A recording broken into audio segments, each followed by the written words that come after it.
Do you need a fast, elegant, and most importantly, easy chocolate dessert to serve at your next dinner party? Today, I'm going to show you how to make 3-ingredient chocolate mousse. I'm Kate Shaffer, the owner and founder of Ragged Coast Chocolates, an award-winning chocolate confectionery that I grew from a tiny one-woman home-based business into a thriving manufactory that ships our chocolates worldwide. I've been working in and around professional kitchens for 30 years, have spent the last 20 years specializing in chocolate, and I love my job. My hope for this channel is that it inspires both home cooks and professionals alike to work with chocolate with a little less frustration and a lot more joy. Welcome to the Ragged Coast Kitchen. Today, I'm gonna show you how to make 3-ingredient chocolate mousse. This is a recipe that is in my Chocolate for Beginners cookbook. You can find it on our website, on the Ragged Coast website. Basically a book of chocolate tutorials from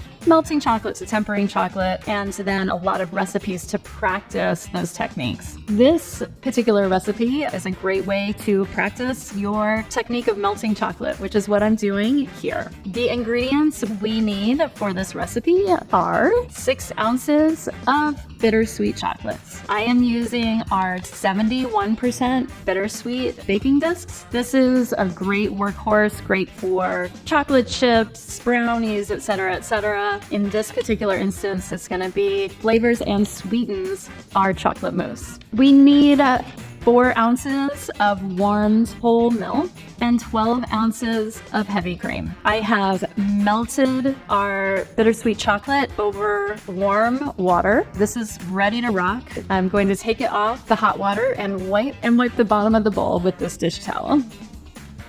That prevents water from getting any place we don't want it to be. Next thing I'm gonna do is add the warmed milk to the melted chocolate. I'm just gonna stir this to make sure everything's all melted out in there. There are a few chunks left. So we're adding the warmed milk to the melted chocolates. It's important that this isn't cold. Otherwise it's gonna shock the melted chocolate and harden it up. We're just gonna pour that in and stir it in. This is going to create a little emulsion.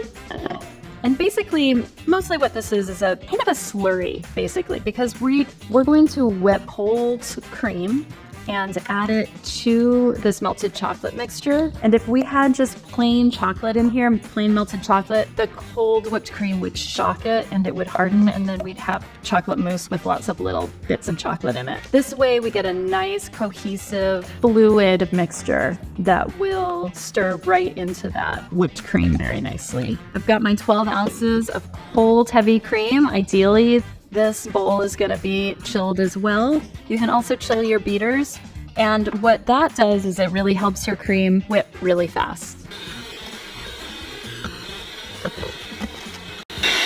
You want to whip your cream until it holds pretty stiff peaks. Not so much that it turns into butter, but we don't want a softly whipped cream. We want something with a lot of body. So we are going to put half this whipped cream right into this bowl of melted chocolate and milk.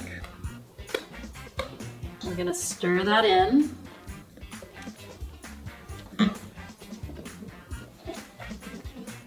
You'll see I'm not beating it. I want to keep that cream pretty airy and light. Once we have that first batch of whipped cream in, we're going to put the second half in. And we're going to move to a bigger spatula.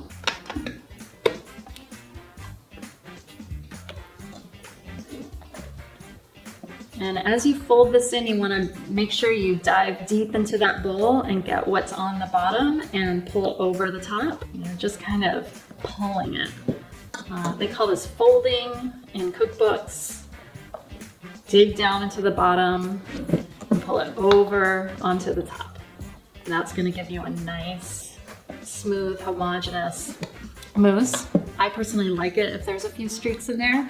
So if you find that you're on the verge of over mixing it, and by that I mean it starts to really deflate, go ahead and stop. It's okay if there's a few streaks in there. People like that. So now we're ready to put this in serving dishes. I like to chill this in the dishes that I'm gonna serve it in because it will harden somewhat. It will still remain airy and light, but the mixture itself will harden a little bit. So instead of chilling it in this bowl and then scooping it out. I like to chill it in the dishes that I'm gonna serve it in.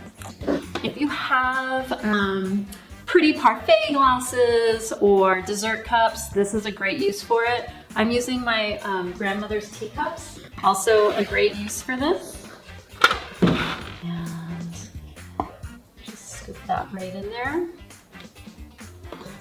This recipe can easily be expanded. As you can see, a very small amount of ingredients makes a lot of mousse, but if you are giving a large dinner party, this is a super awesome option for a dessert because it's so easy and takes so little time and is ready to rock as soon as you're ready to serve it if you've planned ahead and actually chilled it. All right, these are ready to chill. I'm gonna go put them in the refrigerator and we'll be back in a little while to see what they turn out like. All right, we've taken our chilled mousse out of the refrigerator and we're ready to serve it. I like to garnish it with some fresh raspberries and some fresh mint.